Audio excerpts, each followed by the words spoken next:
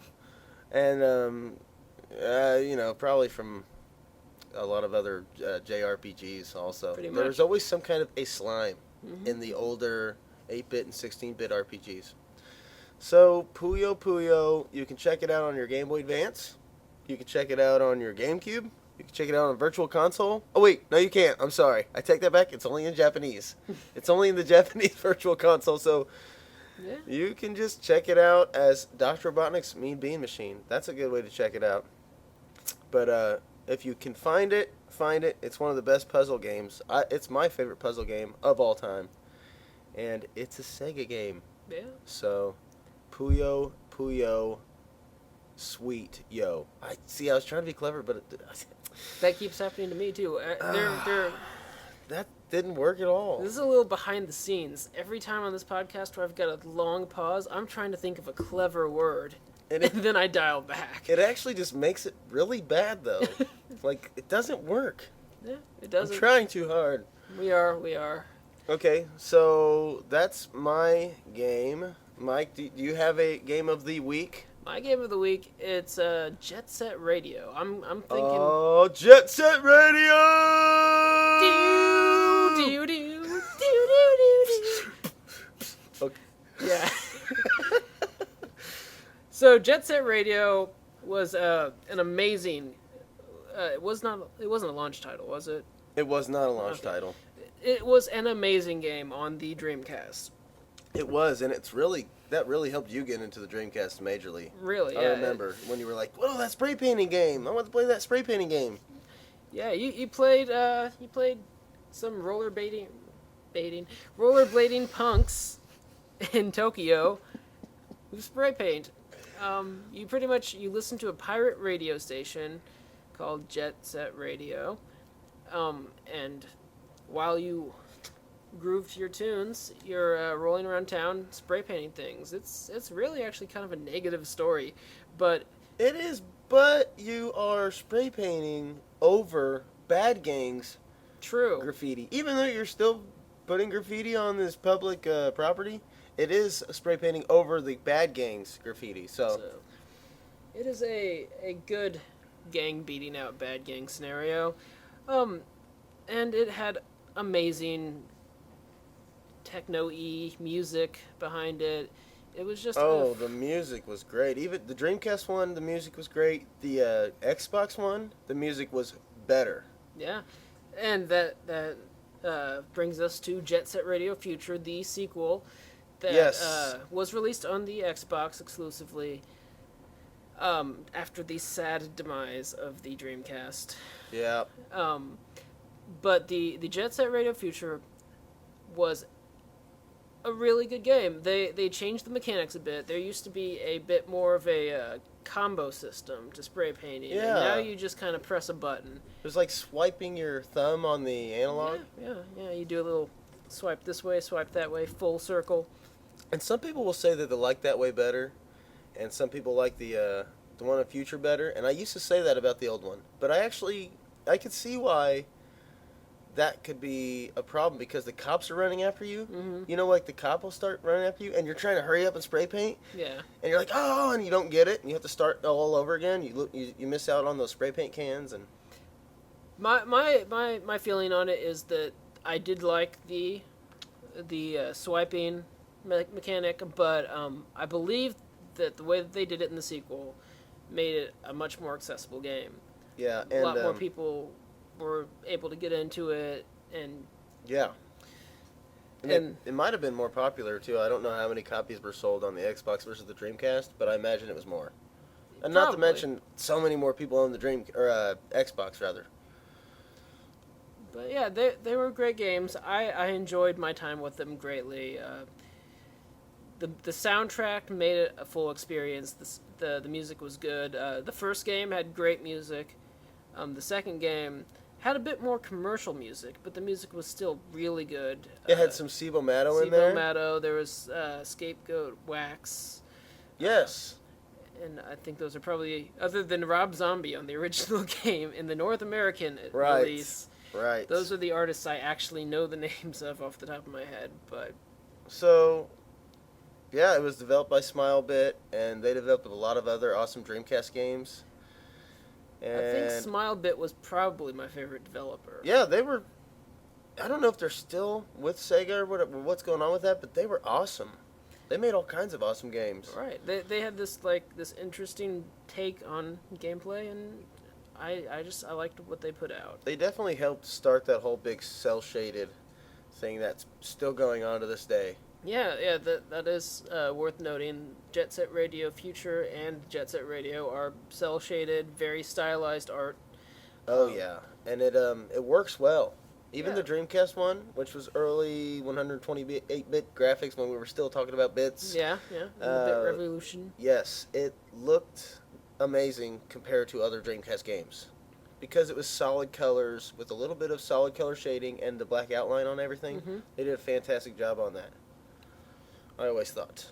Yeah, to this day, I'm still a big fan of the cell shading. The most recent example, the game Borderlands on PS3 and 360. That is cel shaded, Yeah. and it's actually cel shaded a little bit more complexly. Like Yeah, there's texture and cel shading on that, right? Isn't there a little texture yeah. as well? There's texture. It's not as simply cell shaded, but you do get.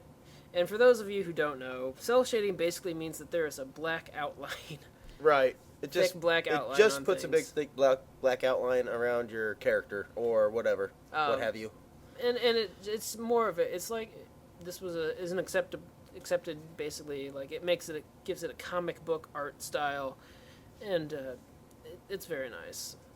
You don't see a lot of it these days because people are going for realism. Yes. Yeah. And which is fine for some things, but I've been a big fan of the, I guess, cartoony or some would say kiddie kind of games, and it's just always been my deal. I don't know why, but yeah. So, anything else to say on Jet Set Radio? I heard rumors that there is one coming for the Wii. Uh, I don't have any info on this, and hopefully, like all good Wii games, it will be ported to the PS3 in the future. right. But so far, this is just hearsay. If there is a new version, I'd almost buy a Wii to play it. Oh my gosh. I don't know, but You could play mine. there you go. You can buy it for my Wii, Mike. I would do that for you. I appreciate that. I might I would have play that game. I would love to have that. to. Yeah. And the graphics should be better than Jet Set Radio Future if they actually make it for the Wii, because they've had all this time developing for the GameCube, which is just like developing for the Wii. And they've really got it to where it's really maxing out the power of the Wii, like Conduit 2 did and stuff like that.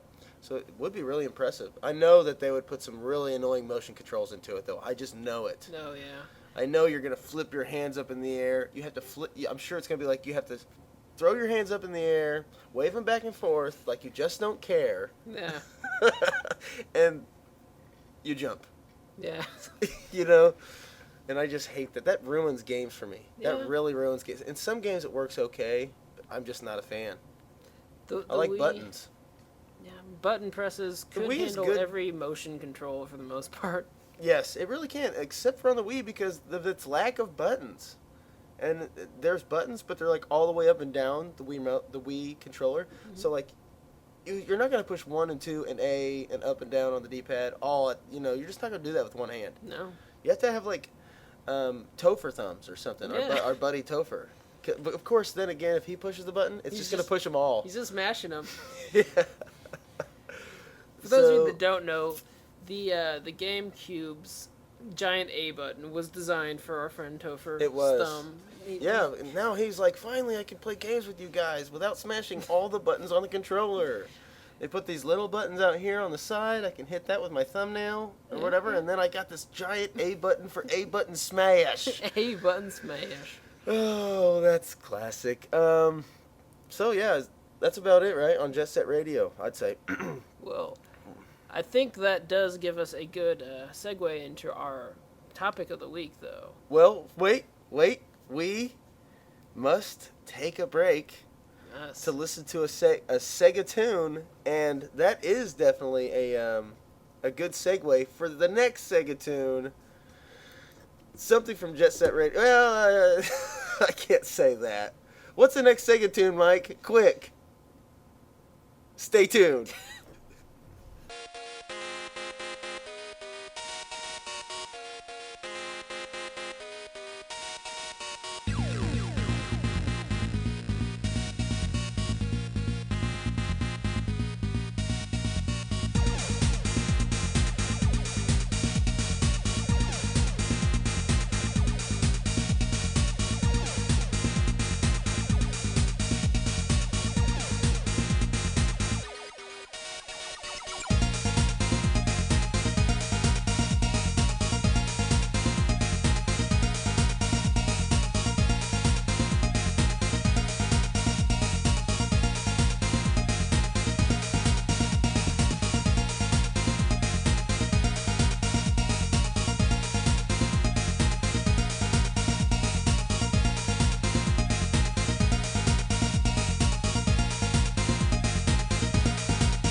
Hey, we're back from the break. And we're going to talk about our main topic, which is what, Mike? The Sega Dreamcast. Yes, the Sega Dreamcast, which is my favorite video game system of all time. Hands down. Hands down. And the Sega Dreamcast was released when, Mike?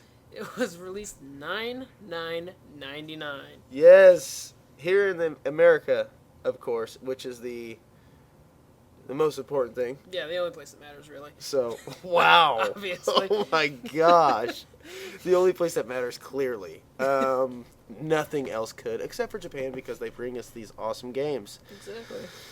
So, yeah, it was released on 9/9/99, and it came with one controller, and that was it. Yeah. At the time. It had a 100 megahertz power VR2 CLX2 graphics processor. I have no idea what that means. No, me neither. That's a lot of numbers and letters. But it had a 200 megahertz CPU, which is interesting. But it was dedicated to graphics. So people who are thinking, like, when they got their PCs, they're like, 200 megahertz? That's horrible. But really, it's not. It's not for just a video game system, because it's dedicated to just gaming. There's no operating system for it to bog it down or whatever. Although, speaking of operating systems, Microsoft Windows CE was the operating system on the Dreamcast, which is kind of weird. So Dreamcast had Windows. Yeah. Even though it had different user interface. Yeah, it came out. It was this white system with a controller. The controller has an analog stick and the classic diamond-shaped 4-button layout, as well as L and R analog triggers, which were weird. I thought, correct me if I'm wrong, this is the first system to really use triggers. In that sense. I mean, Yeah. they had shoulder buttons before that. Oh yeah, shoulder. Well, the Saturn had triggers too on the crazy. Yeah, on the Dreamcast on the controller. 3D controller. That's true. So really, Sega pretty much definitely started that, as well as the whole analog thing. Look at that. The kiddies are messing that up. Yeah. As well as the whole the analog thing completely. Like, I think they were the first ones to have an actual analog stick. No, I'm probably wrong about that, but it was definitely early.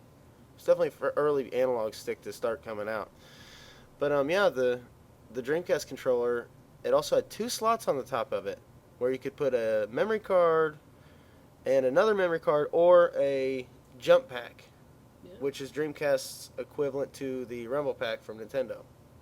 Except it didn't take batteries. It was powered by the controller.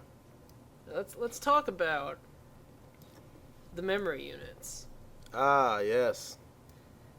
They were strange. Yeah, the memory units, the memory cards on the Dreamcast were called VMUs, Visual Memory Units. Right. They were in themselves a memory card and a portable gaming device.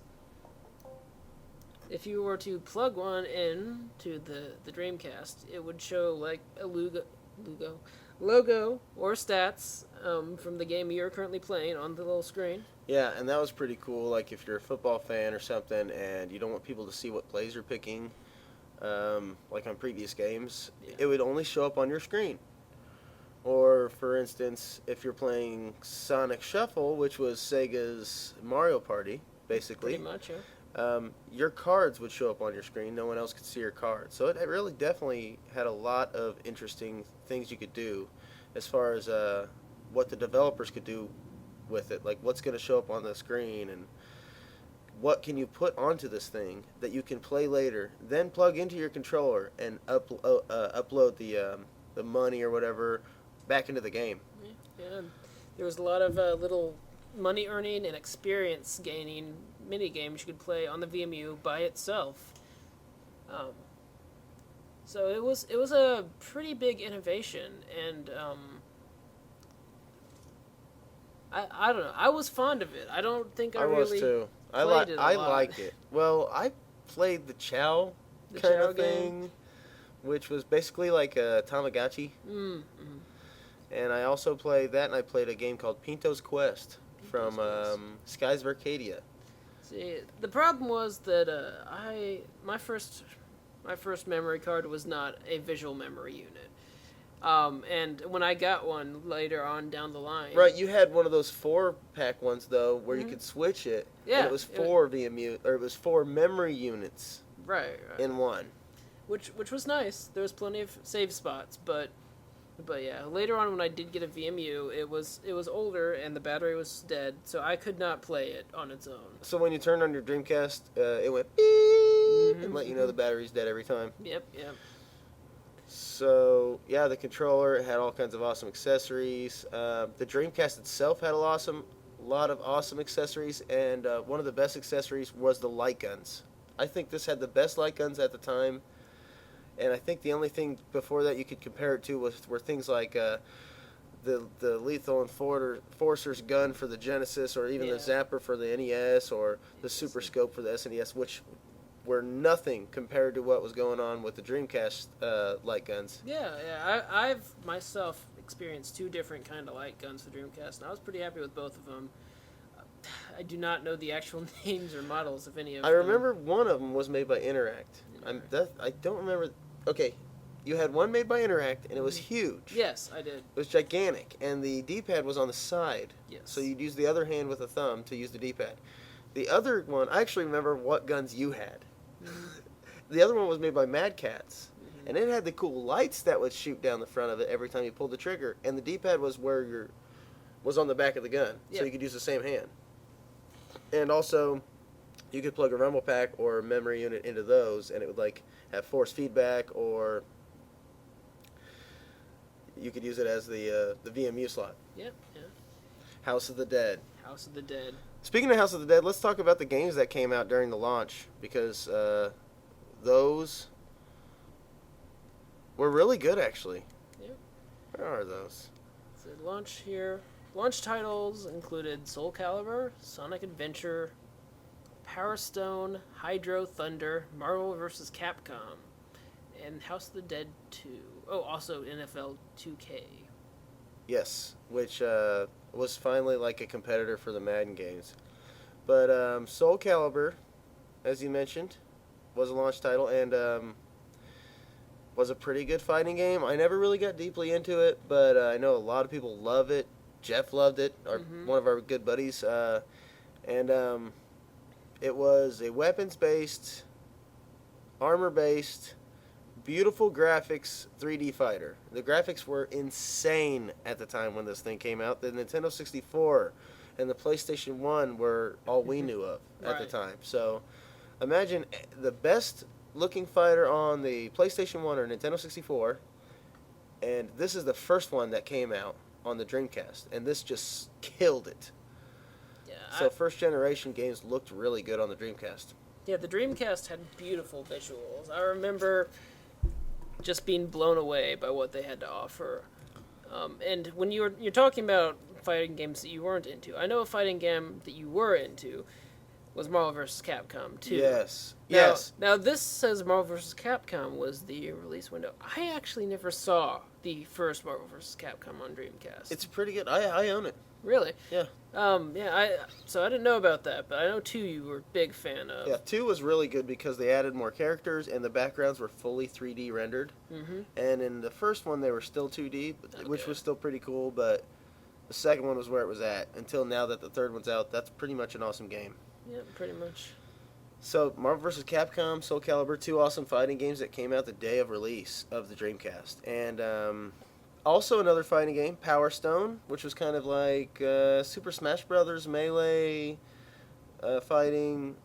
You could run in all directions fight. Right. There was 4 players. There was a big like arena-based kind of a combat, and yeah, it was fully 3D. You could pick up weapons, I think, and you could pick up like an umbrella and jump from a high spot and float down gently.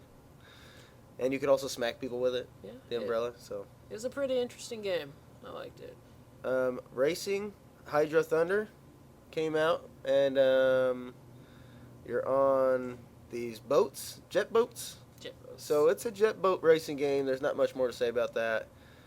One of Mike's all-time favorite games. House of the Dead 2. Nicely done. House of the Dead 2 is quite possibly my favorite game. It's Wow. I have to explain this, I guess. It is basically a video game that is made amazingly well to represent my favorite genre of movies, which is B-rated horror films. Right. And so I don't know if they were intentionally going for this, but somewhere between the translation from Japanese to America, the voice acting was terrible. Laughably so. That's the important point. I loved it. Laughably so. When there's zombies chasing a girl down. Don't come. Don't come. Don't come. There's several iconic lines. There's also the G. suffer like G did. Oh my gosh. Yes. Oh, it was just. You remember that game pretty well, actually. I love this game. It has great like organ horror music in the Yes. background. Yeah, the music fits so well. It looked graphically beautiful for the time, of course. It looked like the arcade version finally. Yeah. I remember going to the arcade and it's like, this looks really good. And I've actually played House of the Dead 1 on the PC.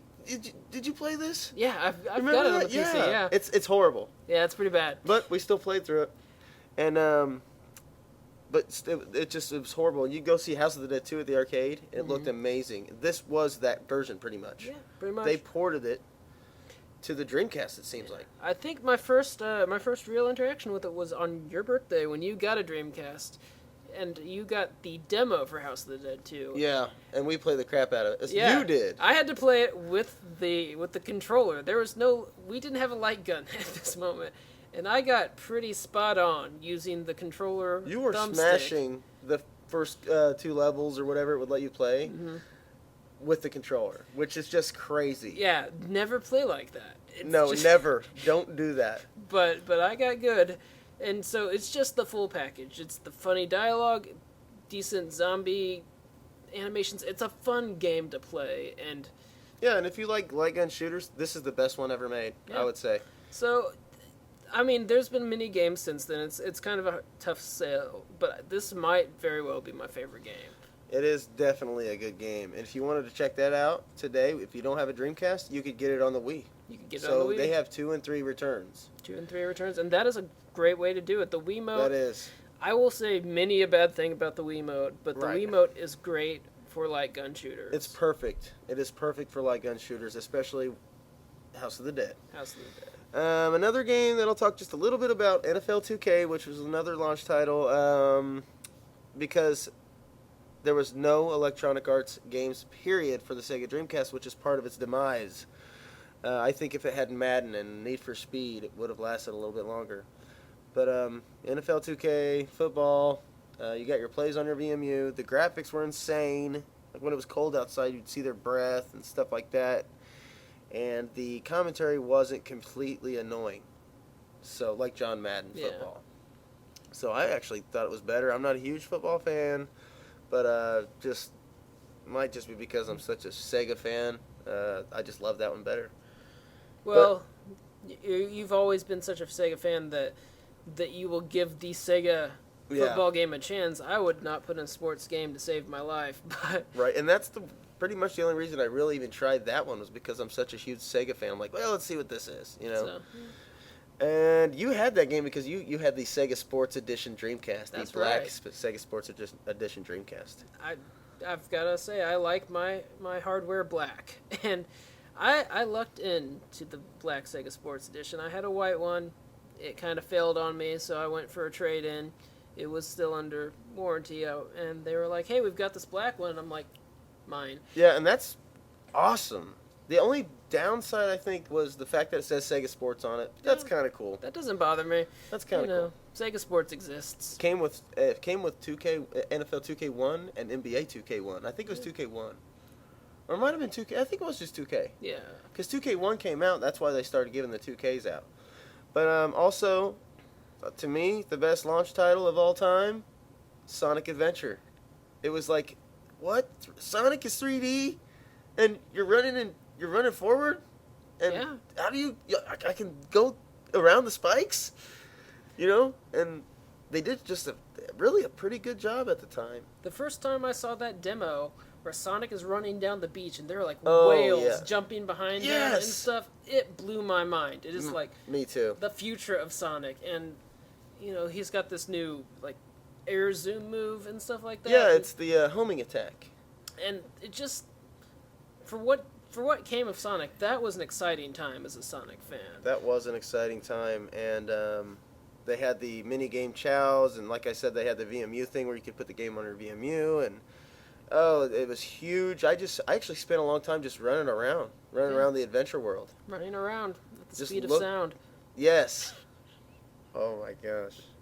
Yeah, I went there. Running around at the speed of sound. No place to go, got to follow my rainbow.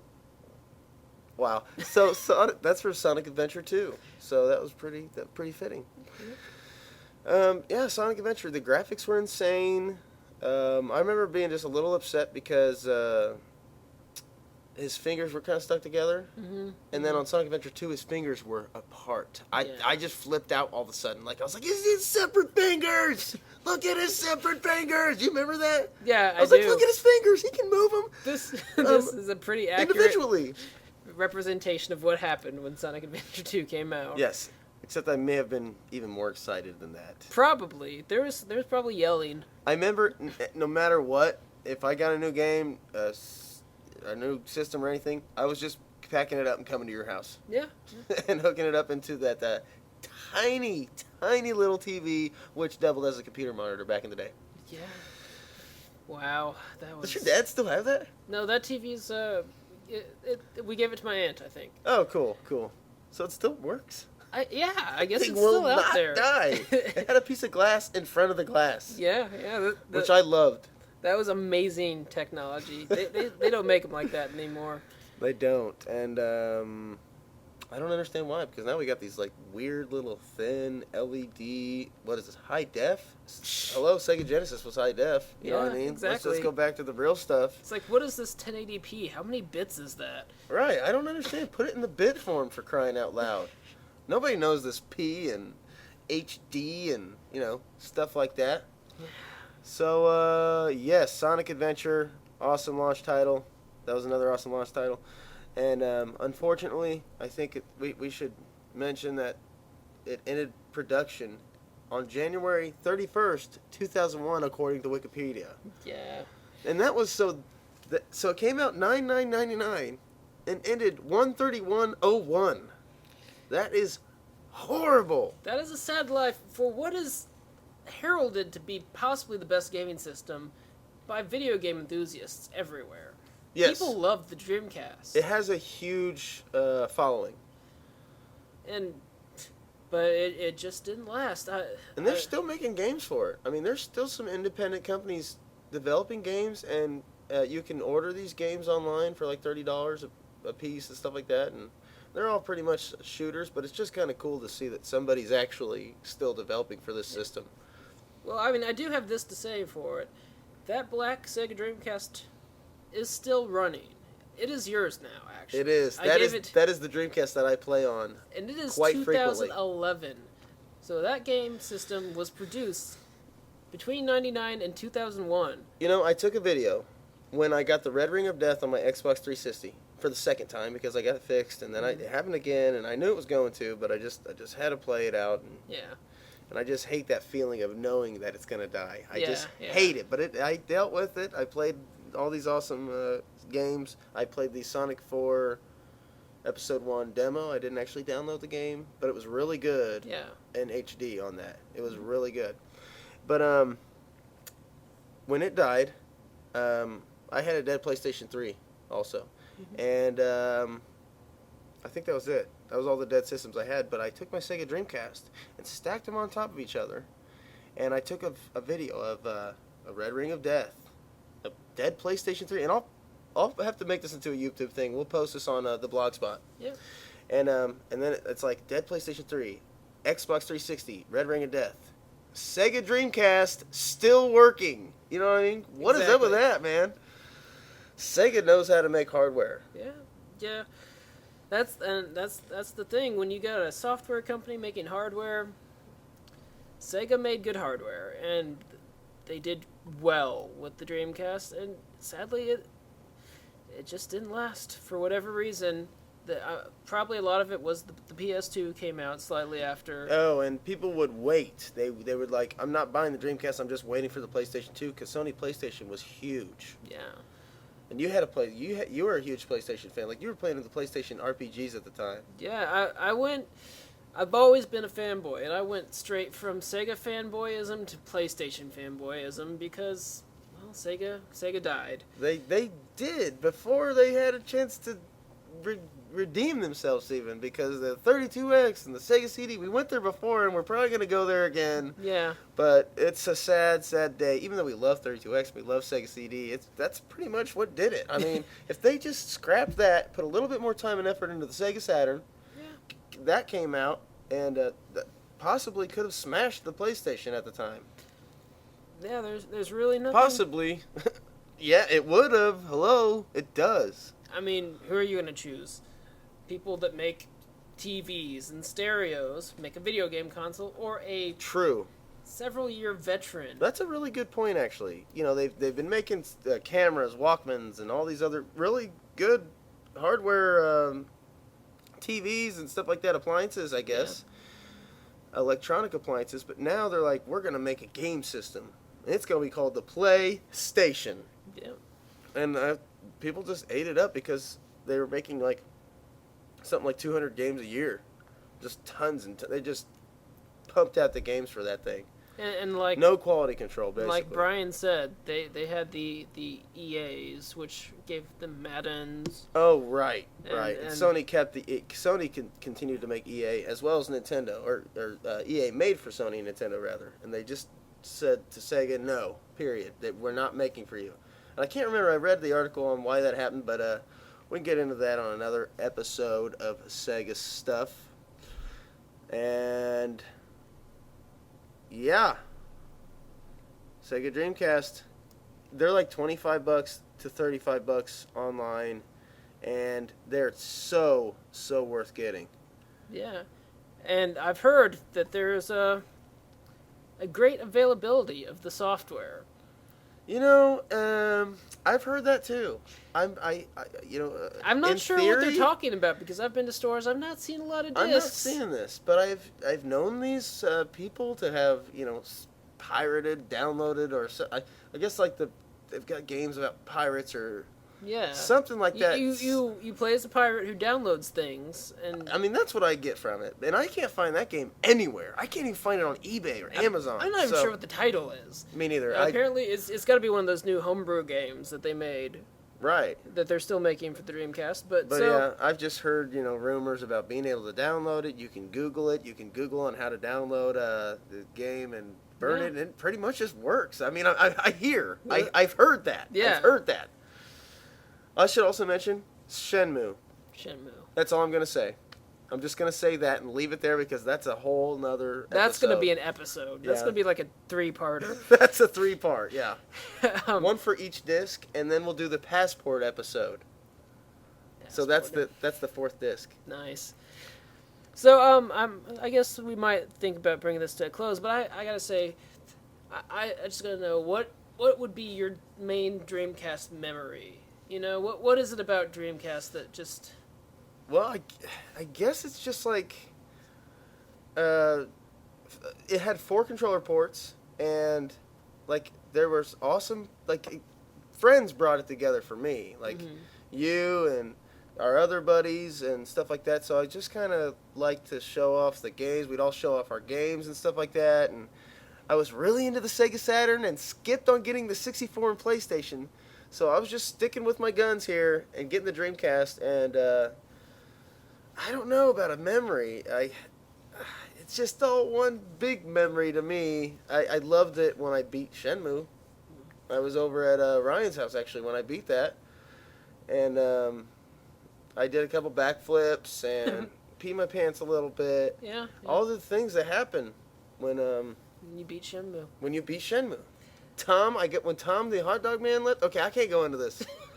I'm gonna start crying because Tom the hot dog guy in the game, he leaves. Oh my gosh. It's okay, Bryan. It's okay, man. Tom, he's like, Ryo, what's going on, man? And you're like, do you know of any sailors? So anyway, if you played that game, you know exactly what I'm talking about. And yeah, that's gotta be my memory. Mike, I'm gonna shoot the exact same question at you though. What is your favorite memory of Dreamcast? Dreamcast related memory. Go. See, what I remember when I think about the Dreamcast, it's not... There are 2 things that stick out to me whenever I think about the Dreamcast. There's a lot of things that I love, but first of all, I remember that it would do strange things in games based on the holidays. Yes, that's true. You'd be playing a game and it'd be Christmas, and there would be a special present item or something in Yeah, it the would game. say like Merry Christmas. Yeah. Or it might be snowing or... And that was like pretty... Like, I think consoles don't do that anymore. I mean, they know what date it is. They kind of took that away. Sega Saturn actually did that too. But I thought that was amazing. And I thought that was just a really neat feature. That struck my imagination. Neat. And the other thing that I remember about the Dreamcast is an astounding lack of liquid cooling. I know. What was up with that? We mentioned that on the last podcast. And we were promised liquid cooling. What happened there, Sega? Instead, they put this little fan in, like the thing isn't loud enough as it is. Yeah. Until the Xbox came out, it was the loudest system. It was just the loudest thing you could turn on in your house. You'd have to drown it out with the blender and the microwave, the dryer with bricks in it, and cats fighting in a bag. Yeah. So I mean, you get yourself some cats fighting in a bag, put some bricks in a dryer, turn it on, put some change in there too, because it's a loud system, dude. Yeah. Turn on your blender, and what was the other one I said?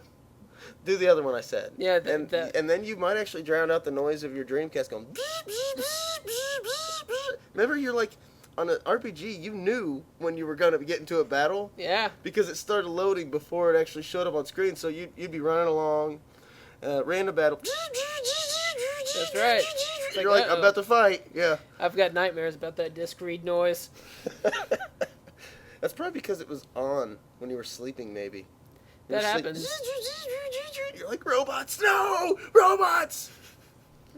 Well, remember, it is thinking. Oh my gosh, that is true, and I am freaking out now because I think that's what's going on here. All right, so I'm not going anywhere with that one. Yeah, so before we bury ourselves any further, this has been Sega Stuff episode 5, correct? 5? Or is it 4? No, we're on 4. Okay. I believe this is 4. I jumped ahead one. I was not there for the first 2, so my numbering is... That's okay. You're going to be there for the rest. So, Sega Dreamcast, we talked about Puyo Puyo as favorite games. Jet Set Radio on the Dreamcast and the Xbox also. Yep. And yeah, that's some good stuff going on in this Sega Stuff episode. Yeah. I hope you guys enjoyed it. Thank you for joining us here, and we'll be back next week. Yes, you can email us at segastuff@gmail.com. Yeah. And you can also check us out at pondercouch.blogspot.com. Correct. Yep. So, and that's from the Ponder Couch, all this awesome stuff. Ponder Couch. I post there. Bryan has an account there, so I've yet to post. Yeah, I've yet to post, but I am going to try to review some stuff. It's probably just going to be really totally Sega related because that's what I've been working on right now. But yeah, awesome. Goodbye. Bye-bye.